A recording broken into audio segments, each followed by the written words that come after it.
Hey, salut à tous et bienvenue dans une nouvelle vidéo. Aujourd'hui on va s'attaquer à notre premier acteur qui va être le téléporteur. C'est parti. Pour ma part, je vais importer des modèles. Comment est-ce qu'on va procéder? Je vais mettre à disposition un modèle 3D qu'un gars de ma classe a fait, si tout se passe bien en temps et en heure. Pour le moment, je ne les ai pas, parce que ça prend du temps à faire et que je recorde évidemment pas le jour avant. Donc j'ai pris beaucoup d'avance pendant les vacances et donc je n'ai pas encore accès à ces modèles. Donc en attendant, j'utilise ceux que j'ai trouvés sur internet et vous n'avez qu'à aller dans la description pour télécharger le fichier que j'aurais mis. Pour le moment, je n'ai donc pas ces modèles 3D. Je vais faire l'importation avec vous, étant donné que le but est de vraiment prendre en main le moteur, sinon c'est exactement la même chose que d'habitude. On va pouvoir créer un nouveau dossier, et ce dossier on peut le nommer par exemple My Content.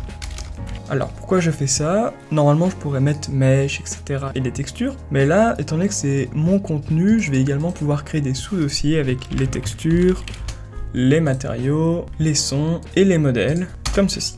J'ouvre mon dossier, et vu que je n'aime pas faire l'import, je vais juste glisser tout simplement les textures et tout. Nous on aura besoin du téléporteur, donc ça va être grosso modo ceci, hop. On aura besoin des sons. Les sons, c'est moi qui les ai faits, donc de nouveau, normalement tout sera précisé dans le bloc-notes avec la licence, quel asset provient de où et de qui, et la licence qui leur sont attachés, mais sachez que les assets et le contenu qui vient de moi que je mets en description est en règle générale, sauf indication contraire, toujours libre de droit. On a également besoin du modèle 3D, donc le téléporteur il est là, voilà, hop. Là ce n'est pas un modèle qui doit être animé avec des animations, donc ça reste un static mesh, un objet classique, donc on ne coche pas le skeletal. On peut l'importer comme ceci, normalement, il ne devrait pas y avoir de problème. Alors, vous voyez ici que le modèle, il est subdivisé, la taille est également bien trop grande, donc on va par exemple pouvoir le mettre en 0,2, et on voit que la taille sera plus raisonnable. On va supprimer ceci, et on va le réimporter. Donc ça, c'est pour le cas où vous utilisez des modèles disponibles sur internet, donc le uniform scale, on le met à 0, peut-être 25 quand même. On va descendre ici dans le advanced, et cocher le combine mesh. Et comme ça, voilà, notre téléporteur est complet. Juste, je vois qu'on a un petit problème, ça va être le truc là. Donc, on va le supprimer quand même, le réimporter, et ça tombe bien parce que comme ça, vous voyez un petit peu les différentes options, les différentes options qui nous sont proposées. On va décocher le combine mesh, et en gros, pour ceux qui n'auraient pas tilté pourquoi est-ce que je l'ai resupprimé, parce qu'en fait on a ceci, et ceci c'est juste un petit effet, un halo de lumière dans le modèle, et on pourra juste pas passer, ou alors on doit désactiver les collisions, mais pour tout. Donc on va juste supprimer ceci, cocher tous les objets qui sont en lien avec le téléporteur ici, donc là on voit que ça fonctionne, il n'y a rien d'autre qui reste sur place, CTRL Z pour le remettre au même endroit. On va dans acteur ici, et on tape static. Là on va pouvoir convertir les acteurs en tant que static mesh, là on peut lui mettre un nom, donc SM pour static mesh téléporteur, comme ceci, et là on définit l'endroit où on veut qu'il soit. On va juste appuyer sur le content ici. On le sauve, et voilà, notre téléporteur il est là. Là on peut supprimer les objets, et là notre téléporteur est complet, frais et dispo. Comme on peut faire une sauvegarde complète, on peut move le téléporteur dans le My Content, et supprimer si on veut, ou les petits objets ici. On peut conserver si vous voulez ceci, on verra après comment l'ajouter, parce que si je fais ça, c'est parfait. On peut également créer un nouveau matériau, justement dans le matériau ici, dans le MM main, on va l'utiliser, hein, c'est parfait, donc MI pour material instance underscore téléporteur, comme ceci, et là en gros on va juste pouvoir lui appliquer le matériau complet, voilà, comme ceci, téléporteur, et dans le My Content, on va venir cocher ceci, on va cocher parce que normalement, si j'ai bien vu, on a une texture de roughness qui est ici, donc on peut la glisser là. Alors, pourquoi il me met une erreur? Bon, c'est pas grave, bam.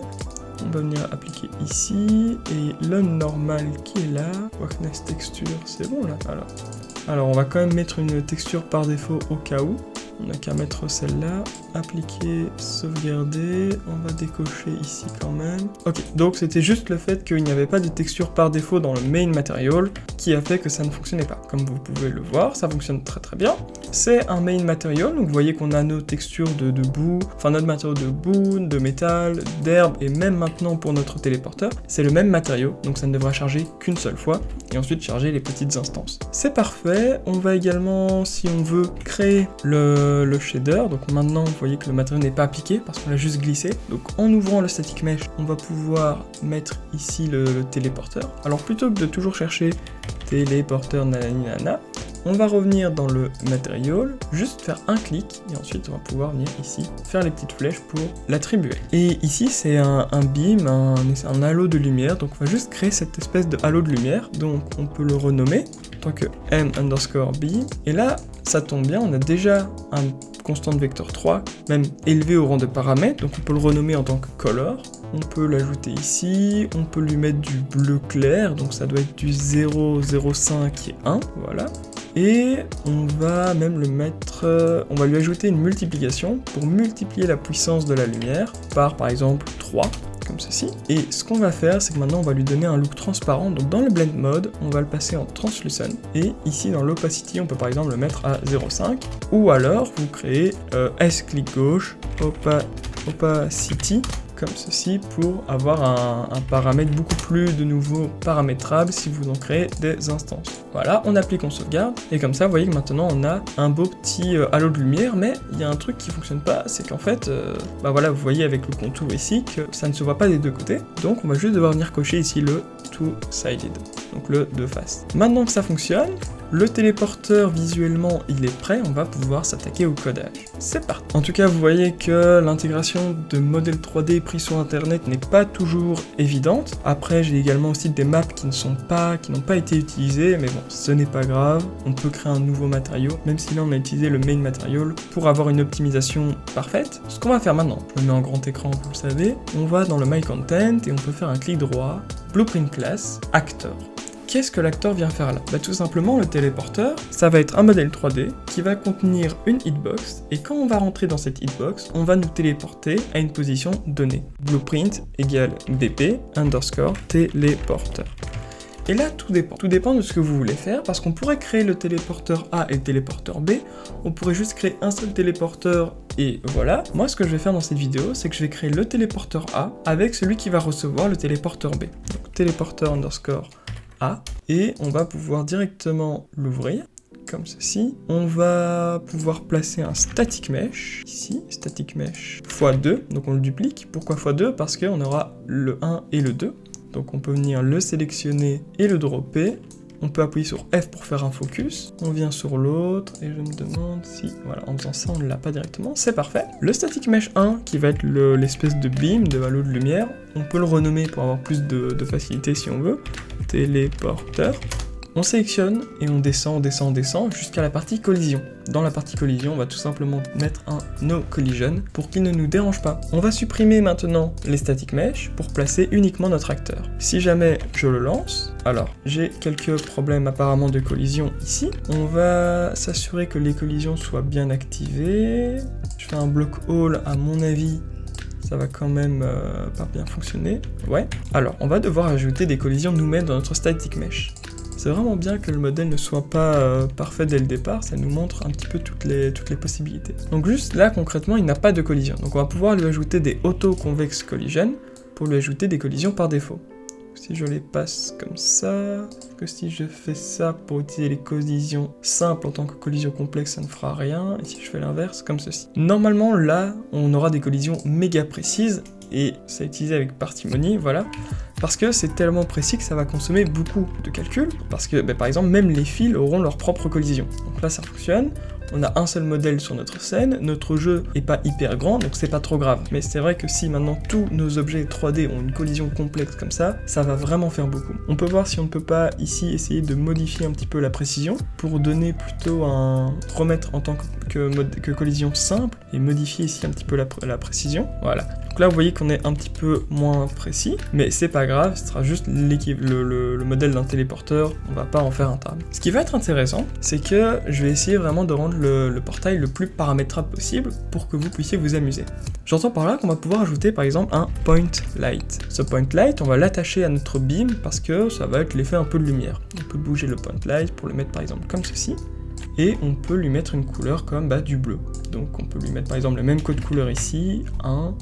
On peut lui mettre une grande valeur, par exemple bon c'est peut-être beaucoup. Sachez que dans l'intensity, si vous me faites des opérations comme diviser par 2, ça fonctionne. Donc ça c'est vraiment un grand plus je trouve, parce que c'est des choses qui ne sont pas souvent présentes dans les logiciels et c'est vraiment intéressant à faire. Donc voilà, là vous voyez donc maintenant qu'on a un peu la lumière de notre téléporteur. On a utilisé un point light, mais on a également utilisé un matériau émissif. Je le mets ici, comme ça quand je lance play, il est directement là. Ce qu'on va faire, c'est qu'on va aller dans le construction script. Le construction script, j'ai du mal à le dire, qu'est-ce que c'est? Concrètement, ça va être un moyen rapide de customiser nos téléporteurs. Je m'explique. En drag and dropant ici, et en maintenant contrôle, on va pouvoir get notre point light, et en allant ici, on va voir qu'on aura plein de paramètres, dont le light color. Et si je fais un set light color, comme ceci, alors il est venu en double, je sais pas pourquoi, eh bien je vais pouvoir modifier sa couleur. Et en créant ici le new light color, je peux en créer une nouvelle variable qui va se nommer light underscore color. Et comme ça, la couleur que j'ai mise ici ne sera plus la couleur principale, mais ce sera celle-là. Et donc en compilant et en ouvrant l'œil, on va voir nos variables se retrouver directement ici, light color. Et donc, je vais pouvoir modifier ma lampe directement depuis mon blueprint. Et chaque blueprint aura ses propres variables indépendantes. Donc comme vous le voyez ici, j'ai un téléporteur rouge, un téléporteur vert, et ça va être très intéressant parce que ça peut même également fonctionner pour des matériaux. Donc on va compiler, par défaut on va mettre par exemple la valeur bleue, comme ceci, bleu clair, voilà, mais étant donné qu'on a modifié au moins une fois ici, ça va être celle-là qui va primer sur le reste. Ça c'est pour l'aspect visuel. Maintenant on va essayer de s'attaquer un petit peu quand même à l'aspect plus technique, et on va ajouter une box collision. La box collision, on va l'attacher également à notre beam. Pourquoi? Parce que concrètement, c'est dès qu'on sera dans cette zone qu'on va pouvoir se téléporter. Moi, je propose de se mettre en top view, comme ça, ça va peut-être pas fonctionner, donc plutôt en left view. Comme ça, on va pouvoir modifier directement notre box de manière beaucoup plus précise. Voilà, donc comme ceci. Là, on verra pas, on doit se mettre de l'autre côté. Et là, on peut mettre donc une hauteur. Bon, c'est approximatif. Voilà, non, c'est parfait, mais c'est pas grave. On se met en top, ou plutôt en front, pardon. Et là on peut également modifier, mais généralement ce sera la même valeur. Donc on peut mettre grosso modo du 120, du 120 et du 120. Donc là ouais, c'est un cube presque parfait. Voilà notre box. Et là ce qu'on va lui dire, on va supprimer ceci, c'est ça. En prenant notre box, si je fais un clic droit, je peux ajouter des événements. Et l'événement qui va nous intéresser, c'est le deuxième. On Component Begin Overlap. Quand quelque chose va se retrouver dedans, donc par exemple notre personnage, il se nomme BP Player Character. Donc l'Other Actor, donc nous, c'est pas nous, c'est le pin qu'on doit tirer. Donc quand le personnage BP underscore player,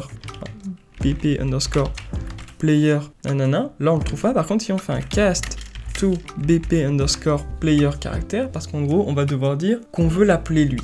Donc on va appeler notre personnage qui est notre BP character player. Le maniaque a besoin que tout soit aligné. Et bien qu'est-ce qui va se passer? On va dire que notre joueur, donc lui c'est notre cible, va se faire téléporter.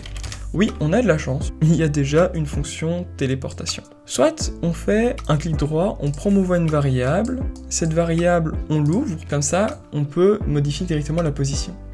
Et en faisant ça, on peut dire par exemple que moi je veux que le téléporteur m'emmène à la place ici.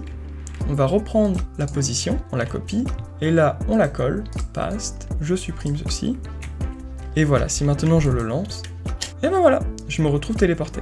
Ou alors on peut faire en sorte que le téléporteur téléporte à un autre téléporteur. Donc ça c'était la première version. La seconde, ça peut être un petit peu différemment. Donc là on n'aura plus notre variable étant donné qu'on va la supprimer. Et comment on va faire ça? On va devoir créer une nouvelle variable qu'on va mettre téléporteur ref pour référence. Et c'est là qu'on va devoir le dupliquer comme ceci et le nommer téléporteur B qui va être le téléporteur receveur. Concrètement, on n'aura donc pas besoin de notre box collision parce qu'il n'aura aucun impact. On peut supprimer ceci et en fait ça va juste être comme un bed static mesh. On peut également supprimer le téléporteur ref et le light color, on va le mettre en orange par défaut. Donc c'est du 1, 0, 5, 0.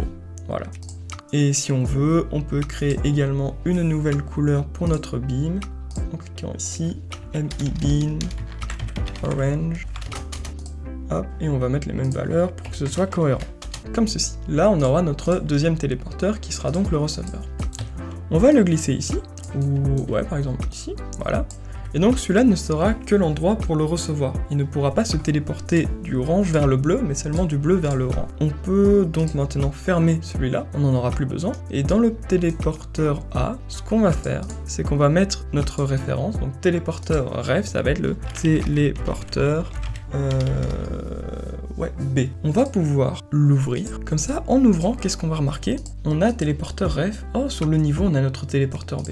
Alors soit on le sélectionne, soit on vient avec la pipette et on le prend. Comme ça, si on veut avoir plusieurs téléporteurs sur le niveau, eh bien chaque téléporteur aura chaque téléporteur receveur. Hop, donc le A, on vérifie que ce soit bien celui-là.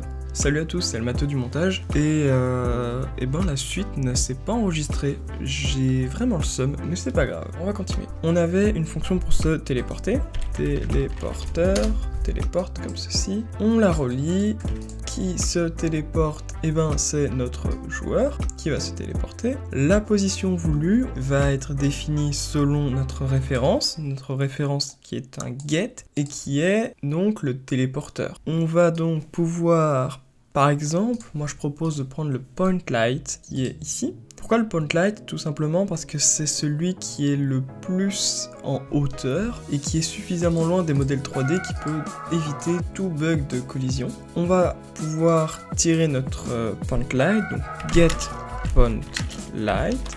Sauf que ce qui pourrait être plus intéressant et plus rapide, c'est directement faire un get world location. Comme ceci, et là vous voyez entre parenthèses point light. Ça nous fait gagner quelques secondes et c'est toujours sympa. Là, ce qui se passe, c'est que on prend la référence de notre téléporteur, on prend la référence de notre lumière, et la lumière va nous donner une variable vectorielle qui comprend le X, le Y et le Z, qui va correspondre à sa position dans le monde, et on relie cette position dans le monde à notre fonction de téléportation une fois qu'on sera entré dans notre box. Ce qui va nous donner quelque chose comme ceci. Alors du coup oui, faites pas attention, hein, j'enregistre ça 4 jours plus tard, vous voyez déjà un petit peu que j'ai fait quelques épisodes en plus, mais c'est pas le sujet, on va sauter dans notre téléporteur et nous voilà arrivés de l'autre côté. Si je vais dans le orange, il ne se passera rien, ce qui est logique. Maintenant on va pouvoir ajouter encore une ou deux choses telles que des sons. Par exemple, on va pouvoir aller dans le My Content, dans les sons, et on va pouvoir prendre le son de téléportation start and téléport tout court. Par exemple, on va prendre celui-là, le S-Teleport Start, et on va faire un Play Sound at Location. On peut l'ajouter. Où est-ce qu'on va jouer ce son? Eh bien, par exemple, au téléporteur, donc get world location, qui va définir la position de où doit se jouer le son selon le téléporteur, selon où se trouve le téléporteur. On peut faire un délai pour laisser le temps au son de se jouer. Donc on remarque qu'il dure 3 secondes, et puis on peut lancer directement ceci, ce son-là. On laisse 3 secondes, on copie, on colle, et là on va dire que la position va se jouer selon notre mesh. Le mesh de notre personnage, car c'est lui qui va se téléporter. Get world location, comme ceci, et on veut l'autre son de téléportation. Voyons voir ce que ça donne.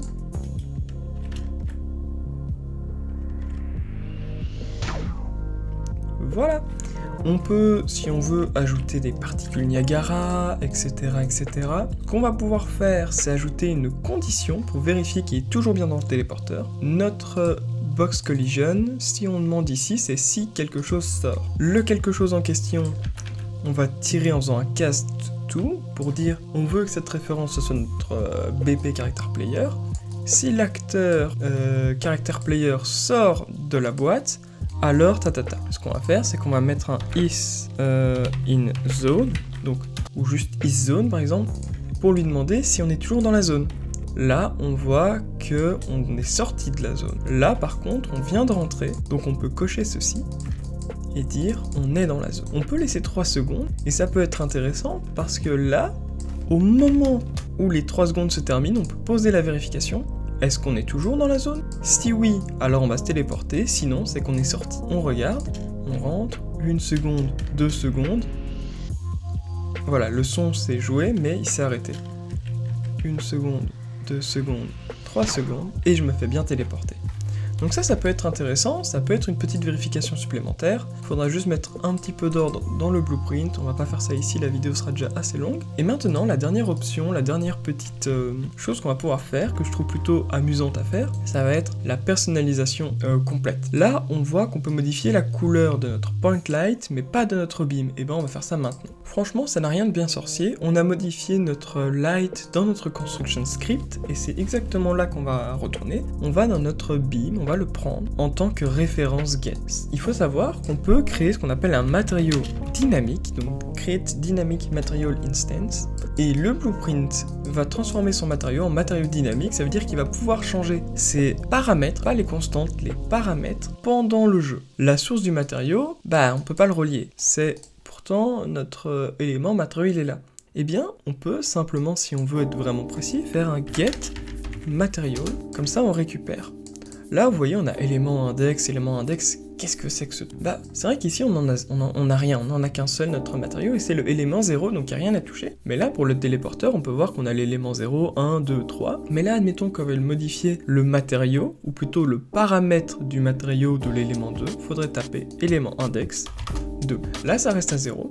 Et on va devoir ouvrir notre matériau de beam pour reprendre le nom de notre paramètre. C'est simple, c'est color, et une fois que c'est ici, on peut juste tirer pour faire un set vector paramètre value. Est-ce que vous savez pourquoi vector? Tout simplement parce que ceci est une constante vector 3. On peut le fermer, on n'en a plus besoin, et on peut remettre color, qui est le nom du paramètre qu'on va devoir modifier, et là on a une value.